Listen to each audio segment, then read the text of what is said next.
शिवसेना उद्धव बाळासाहेब ठाकरे पक्षाचे नेते माजी मंत्री आमदार भास्करराव जाधव यांनी विधानसभेच्या अधिवेशनातून वेळ काढून आज कुटुंबासमवेत त्यांच्या चिपळूण तालुक्यातील तुरंबव या मूळ गावी दरवर्षीप्रमाणे शेती केली। अंगावरती चिखल, पारंपरिक गाणी अशा प्रकारे भास्कर जाधव शेतीच्या कामात रमलेले पाहायला मिळाले। यावेळी त्यांनी पारंपरिक गाणे सादर करत शेतीच्या कामातून थोडा वेळ काढून माध्यमांशी संवाद देखील साधलाय। गाडी जाऊ दे गवताला रे झिंग्या, गाडी जाऊ दे गवताला, गाडी जाऊ दे गवताला रे झिंग्या, गाडी जाऊ दे गवताला। आणि खूप लहानपणापासून आम्ही शेती करतो आणि ही शेती आम्ही कधीच सोडलेली नाही। त्यामुळे कधीपासून केली म्हणण्यापेक्षा मला कधी कळायला लागलं तेव्हा आमचे आजोबा शेती करत होते, माझे वडील आणि शेती करत होते, आता मी करतो, माझे भाऊ करतात, आमची मुलं तिकडे आहेत बघा, भावांची मुलं बिलं सगळे आहेत। आम्ही नेहमीच शेती करत असतो। असं आहे की मुळामध्ये शेती करणं हे अत्यंत आवश्यक आहे, परंतु आता बहुसंख्य लोकांनी शेती सोडलेली आहे।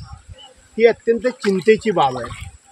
सर्वसाधारणपणे आता 2 रुपये 3 रुपये किलोनी धान्य मिळतं, त्यामुळं बहुसंख्य लोक शेतामध्ये येतच नाहीत। थोडेफार लोक जे कोणी शेती करतात ते हे हंगामी ही शेती असल्यामुळं पाऊस आला की त्याची ताबडतोब संधी साधावी लागते, चिखल करावी लागते। त्यामुळं आम्हाला किंवा अन्य लोकांना त्या ठिकाणी शेतमजूर मिळतच नाही।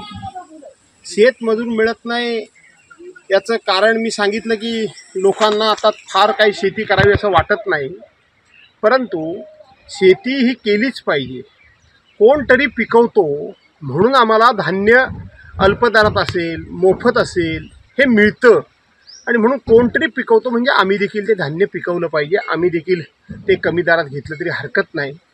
परंतु आता शेती करणं फार अवघड झालं आहे, आणि म्हणून सरकारला भविष्यामध्ये ही शेती MREGS अंतर्गत किंवा रोजगार हमी योजनेअंतर्गत कर्मचारी वर्ग, शेतमजूर वर्ग पुरवता येईल का याचा विचार शासनाला करावा लागेल।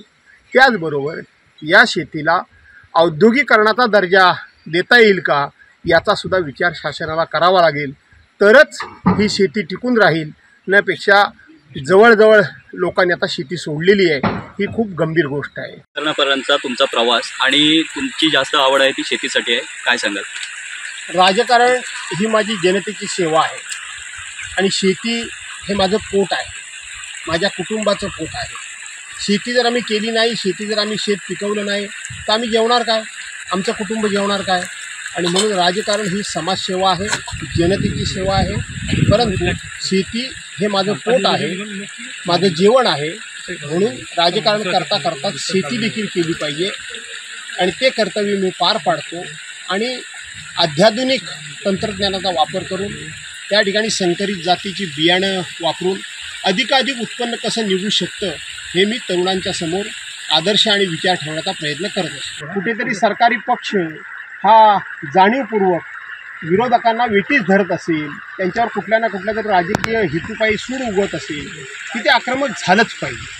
आपल्या मतदारसंघातल्या जनतेला न्याय मिळवून द्यायचा असेल, त्यांची विकासाची कामं जर व्हावी असं वाटत असेल तर तिथं आक्रमक व्हावंच लागतं आणि ते आक्रमक होण्याचं काम आपण करतो।